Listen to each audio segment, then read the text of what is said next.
Hola, a continuación vamos a hablarles acerca de los amplificadores en baja frecuencia. Estos amplificadores basados en MOSFETs.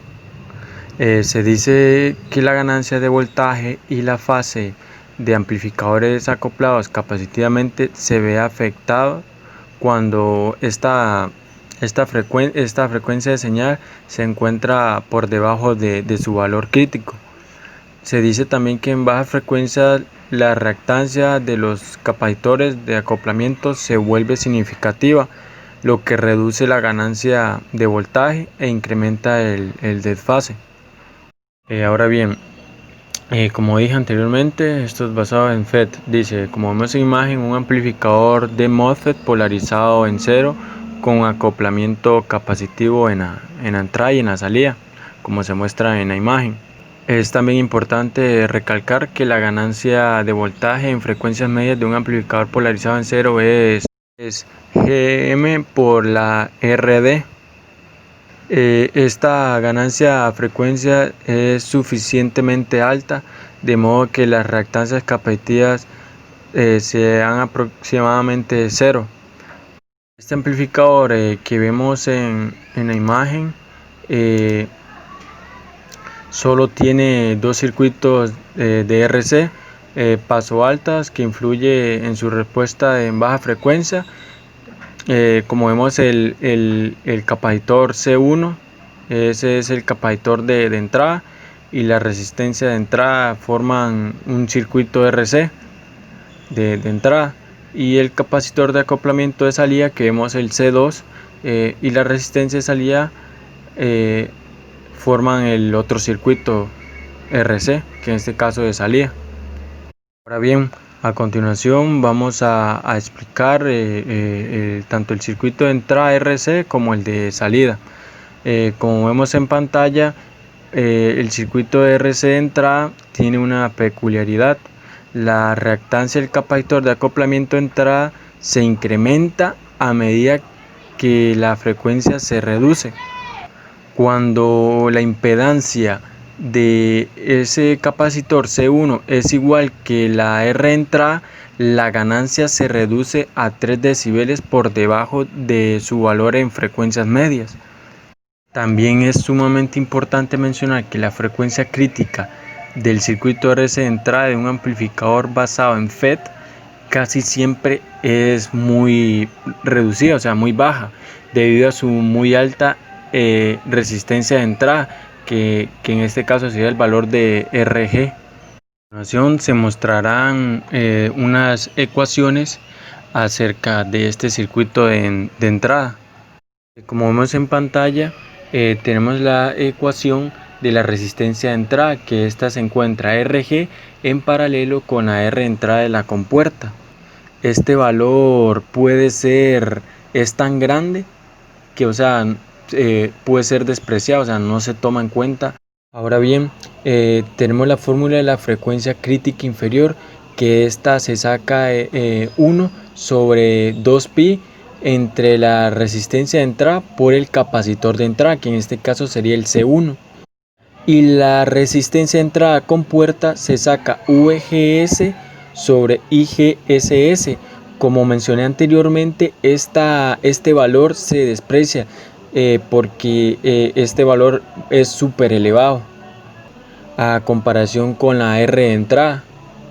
Y el ángulo de fase del circuito RC de entrada en baja frecuencia se halla tan a la inversa por la impedancia del capacitor 1 sobre la resistencia de entrada.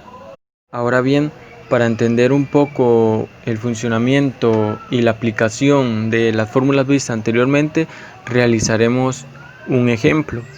En este ejemplo nos indican que cuál es la frecuencia inferior del circuito RC de entrada en el amplificador, donde nos dan unos datos súper importantes, que la IGSS es de 25 nanoamperes y la VGS de menos 10 voltios.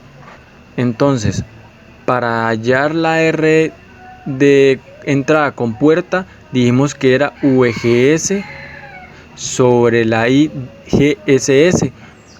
esos tienen que ser valores absolutos. Metemos 10 voltios arriba sobre 25 nanoamperes y eso nos da un valor de 400 megaohm.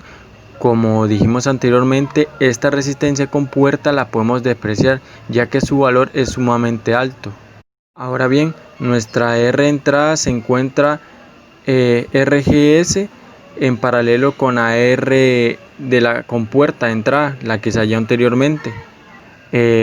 Ponemos los 10 megas, que es lo que vale la RG, en paralelo con los 400 megas del valor que encontramos anteriormente, y eso nos da un valor de aproximadamente 9.8 megaohm.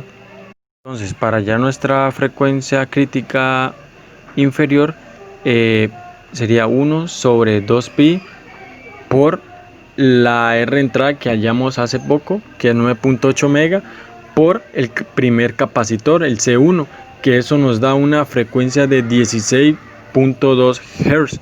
Si vemos, es súper baja.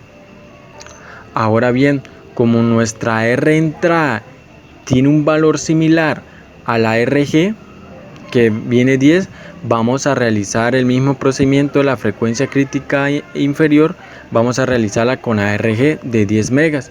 Si vemos, nos da 15.9 Hz. Eso tiene una diferencia muy pequeña a la otra, por lo cual no nos va a afectar. Como mencionamos anteriormente, dijimos que estos amplificadores tenían dos R. Ya mencionamos la R entrada, ahora sigue la R de salida. Bien, si vemos el capacitor de acoplamiento C2 y la resistencia de salida, viendo desde el DNAV, forman el segundo circuito RC, que afecta en respuesta al amplificador en baja frecuencia. Además, nuestro circuito equivalente de C2 se muestra abajo, en la parte inferior de la imagen. Este efecto del circuito RC salía en ganancia de voltaje del amplificador por debajo del intervalo de frecuencias medias, es similar al del circuito de entrada, RC de entrada. Ahora bien, como vemos en pantalla, tenemos unas ecuaciones con las que vamos a trabajar para poder realizar nuestro ejemplo. En este ejemplo nos piden que determinemos nuestra frecuencia crítica inferior para el amplificador, donde nos indican que el valor de IGSS es de 10 nano y la VGS es de menos 12 voltios. Bien, para determinar la R compuerta es la misma que la entrada, que el circuito RC entrada, VGS sobre IGSS. Esto nos da un valor de 120 megas. Como dijimos, esa R compuerta siempre va a ser súper alta, entonces se puede despreciar. Ahora bien, para determinar nuestra R entrada es la misma, RG en paralelo con R entrada compuerta, que eso nos da un valor de 9.2 megas. Y este valor es el que vamos a utilizar para determinar nuestra frecuencia crítica de entrada. Como vemos, es la misma, 1 sobre 2pi. En este caso dijimos que vamos a utilizar la resistencia de 9.2. Esta es la resistencia de entrada y vamos a utilizar el capacitor 1. Esto nos da una frecuencia de 17,3 Hz. Ahora bien, para determinar la frecuencia crítica inferior de salida, vamos a incluir el resistor de carga RL. Entonces, nuestra fórmula para encontrar la frecuencia de salida sería 1 sobre 2pi se sumaría la RD más la RL. En este caso se multiplicaría eso por el capacitor de salida, el C2 en este caso. Eso nos da la suma entre RD más RL, nos da 9.21 megas. Entonces nuestra frecuencia de salida sería de 17,3 Hz.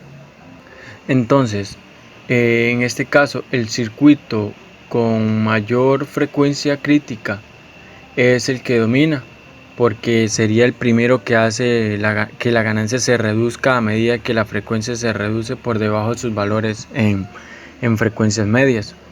También es sumamente importante destacar que en frecuencia crítica el ángulo de fase es de 45 y tiende a 90 a medida de que la frecuencia crítica tiende a cero. Entonces, en pocas palabras, este ángulo se reduce a 40 y que mientras llegue a ser muy pequeño, la frecuencia se incrementa.